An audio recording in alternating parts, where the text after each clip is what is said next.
En el nombre del Padre, del Hijo, del Espíritu Santo. Amén. Ven Espíritu Santo, llena los corazones de tus fieles y enciende en ellos el fuego de tu amor.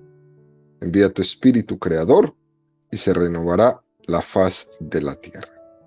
Estamos estudiando el Catecismo de la Iglesia Católica, su primera parte, la profesión de la fe, segunda sesión, la profesión de la fe cristiana, capítulo segundo, creo en Jesucristo, Hijo único de Dios, artículo tercero, Jesucristo fue concebido por obra y gracia del Espíritu Santo y nació de Santa María Virgen.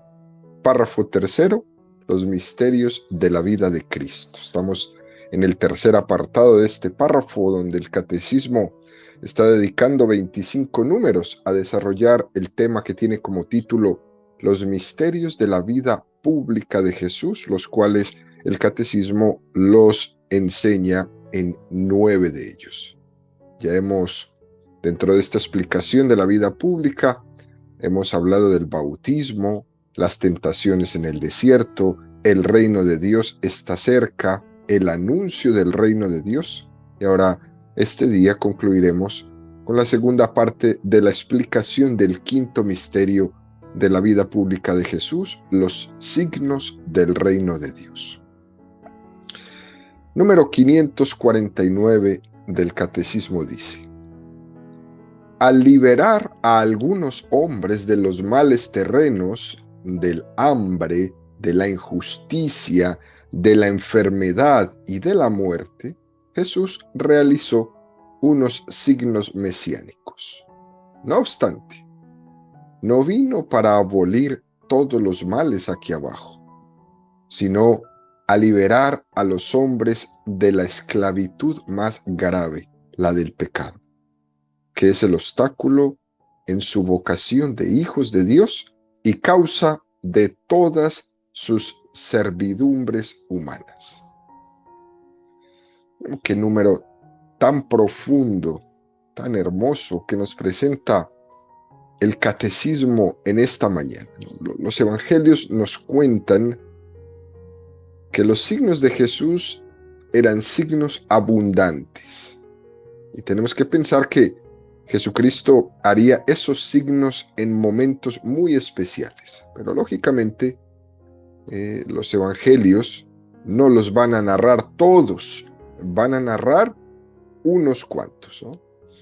Si Jesús ha venido a proclamar la llegada del reino de Dios, como nos dice el Papa Benedicto XVI nuevamente en su libro Jesús de Nazaret, cuando habla del Evangelio del Reino, dice Benedicto XVI, él nos recuerda que la expresión reino de Dios se refiere a la soberanía de Dios. Dios está aquí. Es la hora de Dios. Es decir, que ya el cielo comienza en la tierra. Y comenzamos, por tanto, a percibir que la felicidad es posible. Aunque la felicidad definitiva solamente la veremos en el cielo, ser felices en la tierra es posible. Y nos damos cuenta que los enemigos de la felicidad pues son tantos sufrimientos, ¿no? Incluso ha habido quien se ha atrevido a resumir a los enemigos de nuestra felicidad en 3 cosas. Primero, el sufrimiento, ¿no? Hay sufrimientos morales, hay sufrimientos sensibles, hay contrariedades en la vida, hay sufrimientos físicos, hay sufrimientos por padecer el mal de los demás. El sufrimiento es un enemigo de nuestra felicidad. Segundo enemigo de nuestra felicidad, la muerte. Esa que nos está esperando de una manera fría, implacable. Sabemos que todos tenemos que pasar por este trago. Todas las expectativas que nos hacemos en esta vida son limitadas. Todas se van a estrellar con la realidad de que nos está esperando la muerte. Segundo enemigo de nuestra felicidad, la muerte. Tercer enemigo de nuestra felicidad, el pecado. El pecado de uno mismo y el daño que me hace el pecado de los demás. Al ver que no tenemos el señorío sobre nosotros mismos, ver que fácilmente somos arrastrados por el pecado. Como dice San Pablo, hago lo que no quiero y lo que quisiera hacer, no me veo capaz de hacerlo. Qué contradicción tan grande, ¿no? Vivo una contradicción en mí. Por lo tanto, tercer enemigo de nuestra felicidad, el pecado. Por tanto, queridos amigos, cuando Jesucristo ha venido a redimirnos, nos ha dado los signos sobre la victoria sobre estos tres grandes enemigos de nuestra felicidad. Jesús nos ha dado los signos de la victoria sobre el sufrimiento, sobre la muerte y sobre el pecado. Sobre el sufrimiento, he ahí todos los milagros que Jesucristo realizó. El milagro de la multiplicación de los panes. El milagro de volver la vista a los ciegos.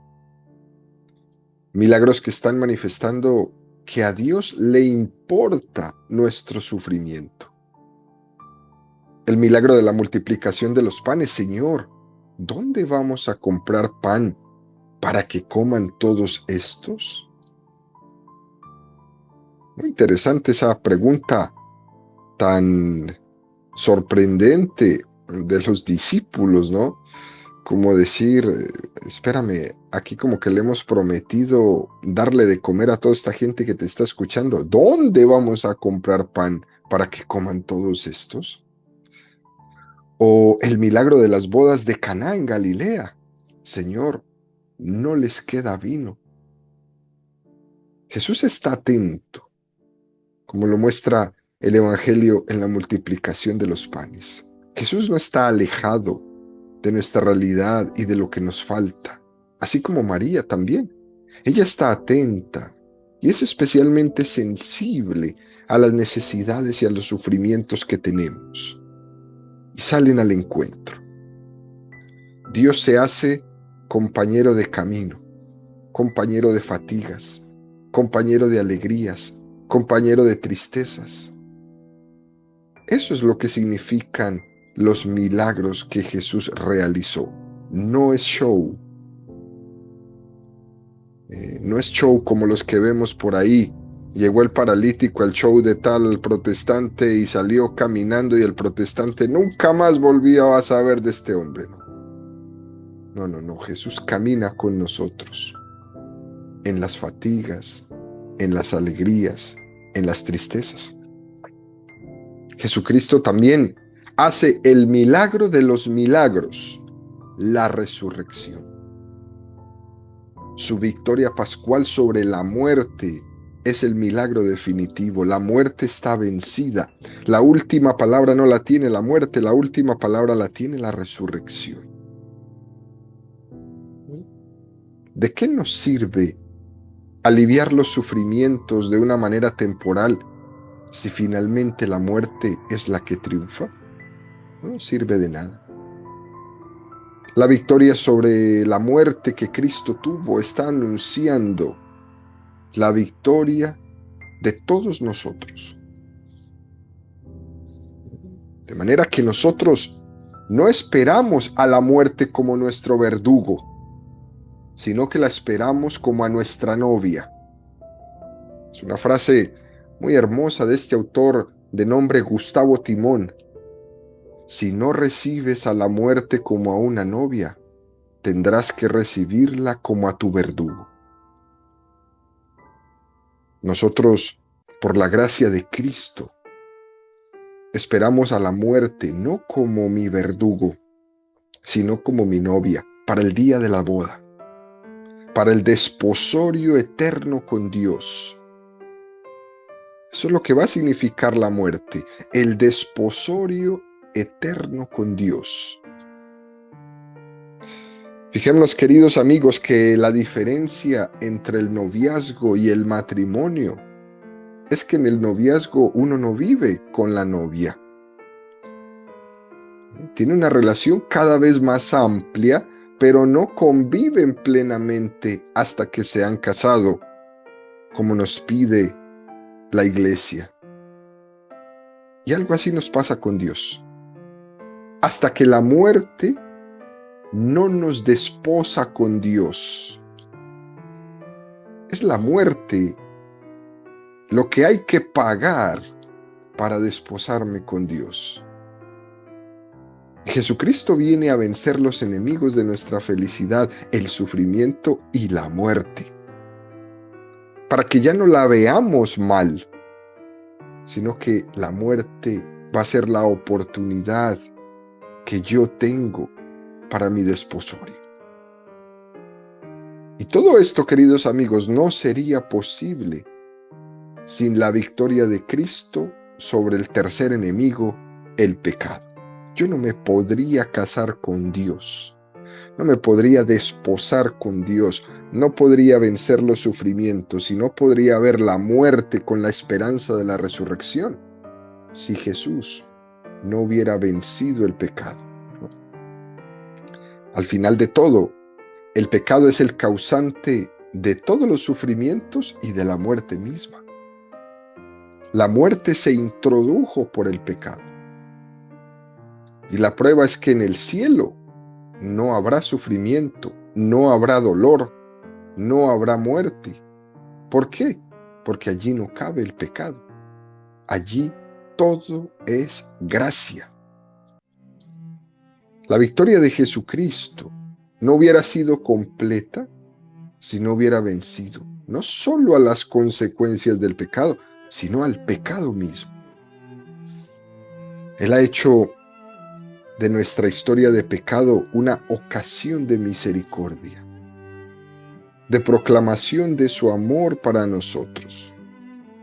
Por eso es que podemos casi gritar, ¿no? Donde abundó el pecado, sobreabundó la gracia. Hemos escuchado en alguna ocasión esa explicación litúrgica tan bella, que es el hecho de que en el nacimiento de Jesucristo, lo dijimos en algunas de las catequesis, la fecha del nacimiento de Jesucristo, la Iglesia la celebra dentro del calendario solar en diciembre, justo cuando termina de avanzar la noche en favor de la luz del sol que comienza a ganar tiempo a la noche. Jesús, en nuestro calendario cristiano, nace en la noche más larga del año. Y la luz comienza a ganar espacio. Este es el nacimiento de Jesucristo. Esta es la llegada del reino de Dios. La luz comienza a ganar espacio a la oscuridad, ¿no?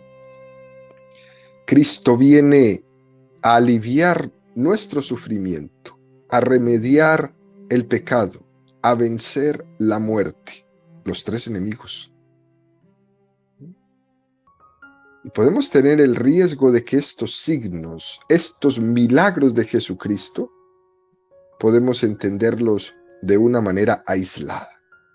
Cuando alguien tiene un problema serio, de una enfermedad, o un problema laboral o familiar, y le pide a Dios una gracia, que le dé un empleo, que le dé la sanación o lo que fuera que necesitara, tendemos a ver los signos o gracias que Dios nos envía, tendemos a aislarlos, como a descontextualizarlos, olvidando que cualquier signo de la llegada del reino de Dios tenemos que entenderlo como un signo de la liberación plena que Dios nos da.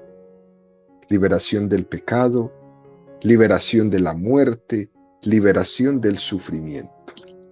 En definitiva, la liberación de la esclavitud que Satanás ejerce sobre mí, sobre toda la humanidad. El signo de que Dios te quiere, que Dios te ama y que Dios reina en ti es la libertad de la esclavitud. Por eso se entiende, queridos amigos, que Jesucristo, después de hacer algunos milagros, dice: vete y no peques más. Si has recibido una gracia de Dios, si has recibido una sanación, lo lógico es que ahora luches contra el pecado. Lo lógico es que la gracia de Dios venza en ti. Dios no te da una gracia para curar una parálisis y luego tu vida no esté en gracia. Dios no te da la gracia para que sigas viviendo en pecado. Al mismo tiempo que luchamos contra el sufrimiento, luchamos contra el pecado. Esto es muy importante, porque es que estamos llenos de gracias todo el tiempo y en todo momento. Estamos llenos, Dios nos las da en todo tiempo y en todo momento. Y por eso hay veces nos preguntamos, ¿y entonces por qué nos aferramos tanto a rechazar esa gracia? ¿Por qué nos aferramos tanto a vivir en el desorden y a rechazar el orden? Ha existido una tentación, queridos amigos, de identificar este reino de Dios solamente con el bienestar humano. Pero la llegada del reino de Dios tiene que tener consecuencias, también en nuestra vida social. Esto es importante y hay que decirlo, sí es necesario que tenga consecuencias en nuestra vida social. Si Jesucristo viene a vencer el pecado, eso también se tiene que traducir en un tipo de relaciones sociales, de relaciones laborales, en los que reine la justicia, en la que los pobres sean defendidos en su dignidad. Ahí también se va a manifestar la llegada del reino de Dios. Si hemos logrado vencer el pecado, entonces se va a manifestar en nuestra sociedad que cada vez reina más la justicia y menos la injusticia. Se tiene que visualizar la llegada del reino de Dios en unas relaciones humanas más justas.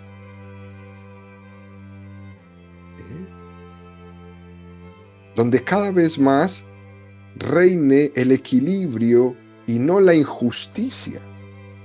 Donde unos pocos parecería que están bien y todos los demás mal.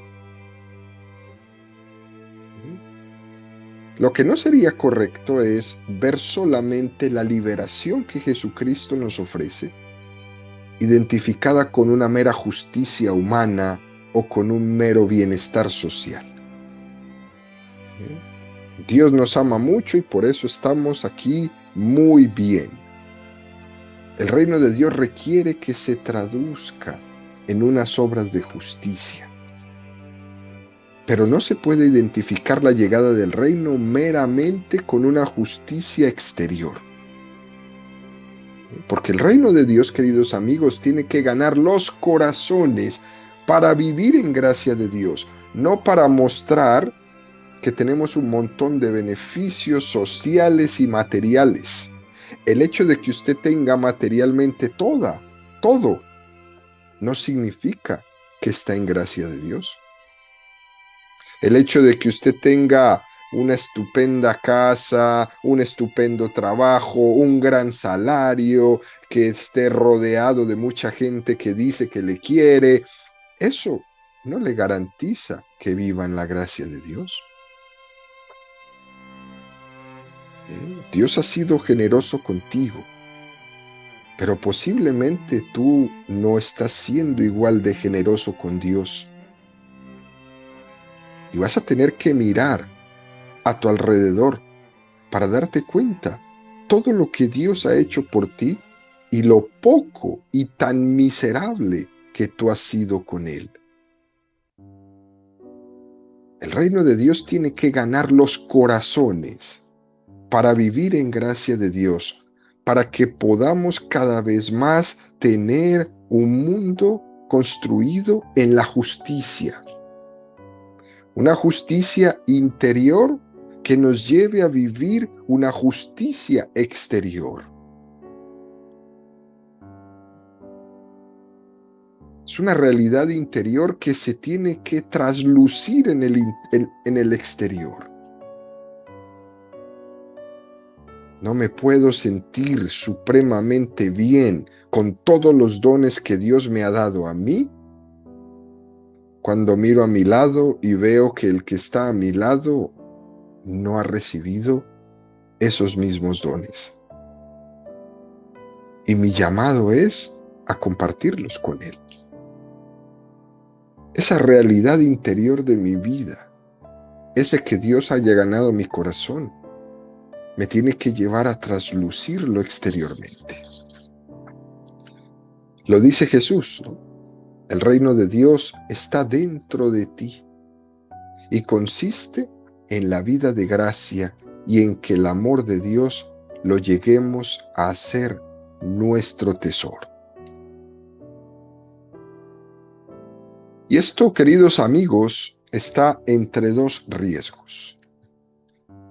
Primer riesgo, el de una espiritualidad desencarnada, un falso misticismo.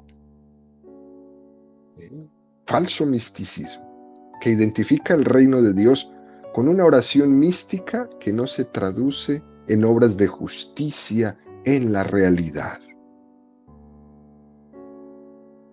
Mucho rezar, rezar, rezar, y a tu lado mucha hambre, hambre, hambre, hambre. Es un falso misticismo. Porque la experiencia del reino de Dios en mi vida se tiene que traducir en que todo lo que me rodea sea el reflejo de ese reino de Dios. Y yo no me puedo quedar quieto ni me puedo quedar tranquilo en medio de un mundo con tanta injusticia. A lo mejor no lo puedas cambiar todo, pero puedes cambiar un pedacito. Por eso decimos que el riesgo es vivir una espiritualidad desencarnada. Yo rezo, no me importa más nada. Eso no es. Eso es completamente contradictorio a lo que Jesús vino a decirnos. Segundo riesgo, el riesgo de confundir el otro extremo, que el mensaje de la salvación, la iglesia misma, se reduce a una obra social, a una ONG.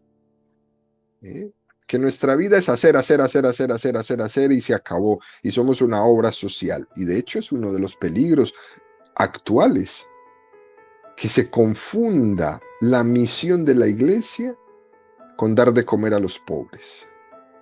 Y entonces cuando rezamos,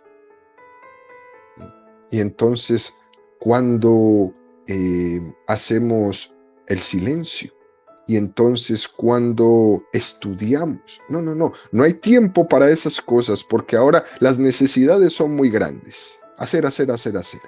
Hacemos de nuestra vida una obra social. Y es un riesgo.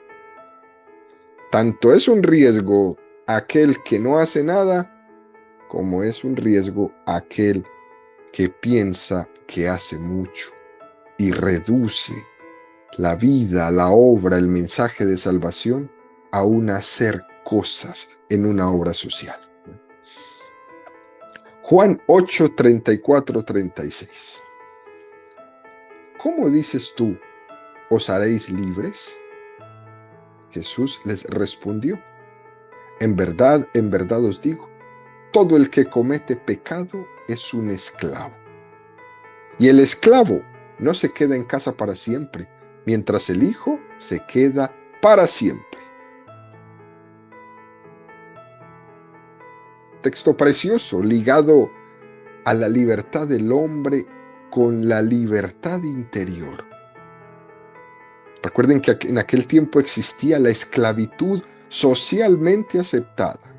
Cuando San Pablo se dirige a los amos, les dice: tratad con dignidad a vuestros esclavos.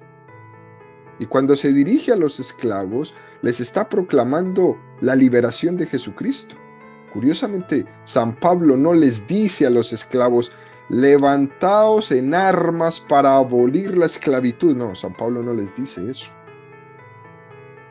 El cristianismo, tiempo después, estará a favor de la abolición de la esclavitud. La liberación de Jesucristo ha llegado ya, aunque todavía esté por abolirse la esclavitud. Es lo que quería decir San Pablo. Por tanto, no se puede identificar la liberación del reino de Dios con una liberación meramente política. Tiene que ser interna. Tiene que ser primero desde dentro y después reflejada afuera.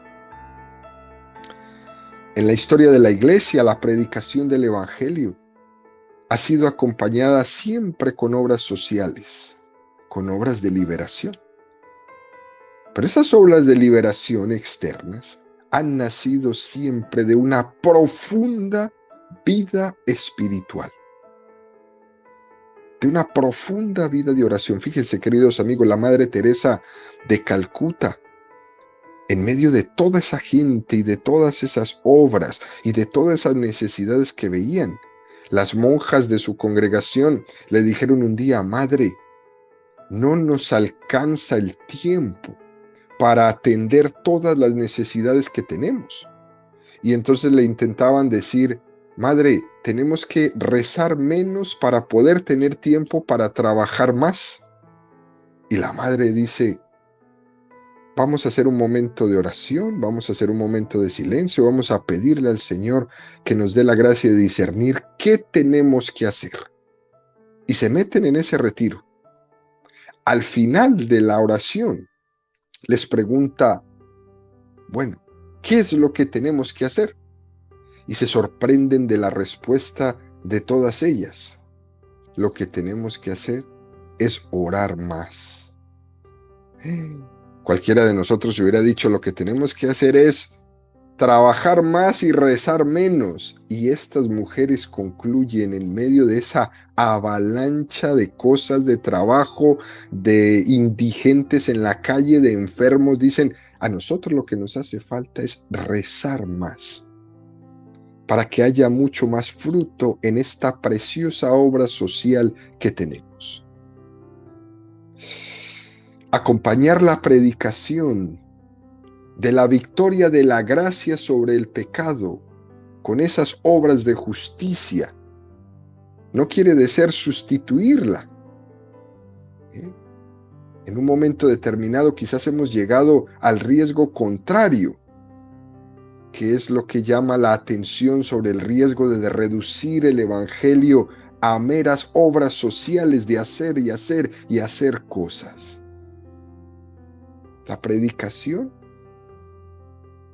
y el hacer y la oración tienen que ir siempre unidas de la mano de la gracia. Y este es el delicado equilibrio, queridos amigos, que nos ha de ayudar a la comprensión de la liberación interior e integral que nos presenta el Evangelio. Ese Cristo total de los que nos habla San Agustín, que viene a liberar al hombre en todas sus facetas y en todos sus aspectos. Nosotros estamos llamados a predicar a este Cristo total, no solamente el Cristo orante y no solamente el Cristo sanador, el Cristo total. Número 550 del Catecismo dice: la venida del reino de Dios es la derrota del reino de Satanás. Pero si por el Espíritu de Dios expulso yo los demonios, es que ha llegado a vosotros el reino de Dios. Los exorcismos de Jesús liberan a los hombres del dominio de los demonios. Anticipan la gran victoria de Jesús sobre el príncipe de este mundo. por la cruz de Cristo, será definitivamente establecido el reino de Dios. Número hermoso, que concluye este apartado de la venida del reino de Dios, hablando de Satanás, sin el cual no terminamos de entender todo el misterio del mal al que Cristo ha hecho frente. Sin Satanás no podemos entender el sufrimiento, ni la muerte, ni el pecado. Ahora bien, nosotros no creemos en Satanás como una especie de antidios. El hecho de que la Sagrada Escritura hable de la existencia de los ángeles caídos, los ángeles que se rebelaron frente a Dios, que hacen la batalla al hombre intentando apartarlo de Dios, no son antidios Satanás. Decía también la Madre Teresa de Calcuta, cuando Satanás nos tienta a nosotros, lo que está haciendo es odiar a lo que hay de Dios en nosotros. A Satanás no le importo yo. Más bien es por la envidia de ver a Dios en nosotros que me ataca. Por eso, entre más cerca de Dios, más atacado de Satanás seré. Porque le da envidia que yo sea amigo de Dios, le da envidia ver en mis ojos a Dios, le da envidia que yo me proponga ser imagen de Dios. Es un privilegio tener la imagen de Dios en nosotros y somos atacados y tentados por esto. El grado de maldad únicamente muestra alivio extendiendo la maldad. Por eso Satanás dice, ¿no? Si consigo que otros vivan igual de amargados que yo, entonces encontraré un alivio. Eso es como en un chisme. Los que riegan un chisme sin fundamento, pues nomás están expresando la amargura de vida que viven y que no se pueden quedar solo ellos con la amargura, sino que tienen que regarlo por todas partes. ¿Para qué? Pues para encontrar alivio. Y parecería que una persona así de malvada se siente bien haciendo semejante maldad. Igual que Satanás. Encontraré un alivio haciéndolos igual de amargados que yo. Es curioso que sin ser demonios, siendo como somos, un poquito de esta experiencia podemos llegar a tener. Dice por ahí el refrán, ¿no? Mal de muchos, consuelo de tontos, algo así. Nosotros no creemos en la existencia de Satanás y sus ángeles como si fueran dioses del mal. No, ellos no son dioses, ni siquiera del mal. No tienen ninguna categoría de divinidad. Al fin y al cabo, Satanás y todos sus ángeles son criaturas. No tienen poder alguno sobre el hombre que está plenamente unido a Dios. Ninguno. Jesucristo presenta la llegada del reino de Dios como la victoria sobre Satanás. Fíjese bien, si yo expulso a los demonios, es que el reino de Dios ha llegado a vosotros. Y los exorcismos están íntimamente ligados a los milagros que Cristo realizó. Antes decíamos que Cristo viene a vencer lo que nos impide nuestra felicidad, que es el sufrimiento, el pecado y la muerte, ¿no? También podríamos decir a Satanás mismo. Cristo viene a vencer lo que nos impide ser felices, a Satanás mismo. Unidos a Jesús, tú y yo no tenemos nada que temer. Con Él lo podemos todo, porque la gracia de Cristo es victoriosa en nosotros. Y eso es lo que proclama un exorcismo, que Jesús vence. A pesar de que la Sagrada Escritura le llama a Satanás el príncipe de este mundo, que ya es decir mucho, sin embargo eso nos recuerda que Cristo es Rey y que su reinado es pleno y que no hay nada que no esté sometido bajo ese reinado.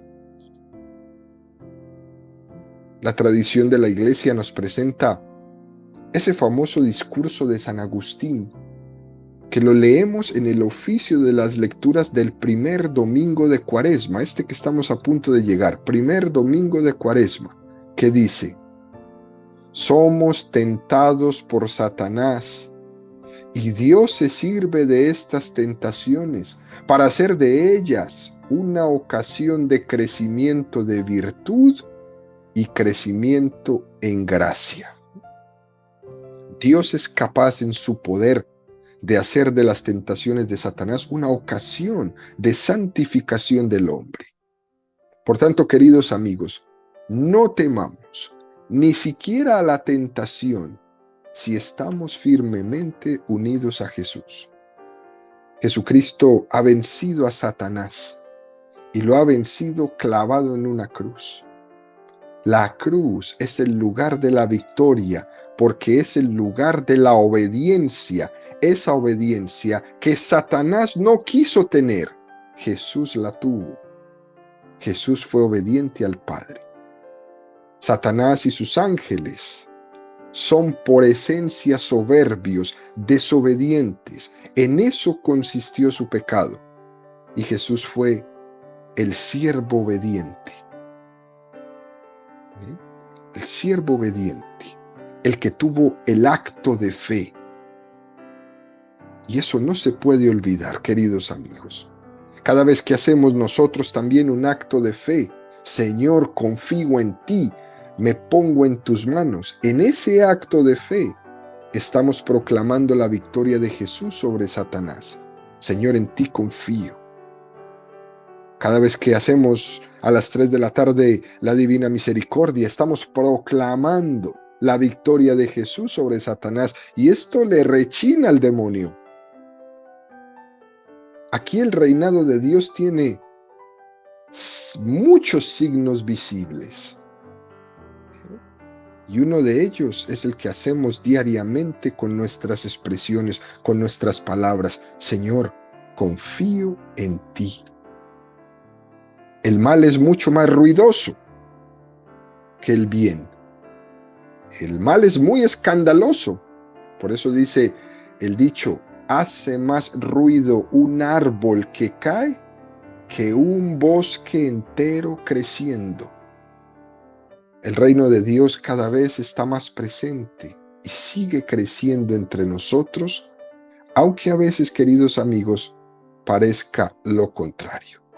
Por lo tanto, en conclusión, en este reino, el bien vence el mal porque Cristo venció sobre Satanás. Ese reinado que ahora lo vemos humilde e incluso escondido, lo veremos plenamente en gloria, en la parusía, en el momento que Jesucristo venga como Rey y como Juez, como Pastor Supremo en gloria. Entonces se harán patentes sus obras y se desvanecerá todo aquello que no sea gracia.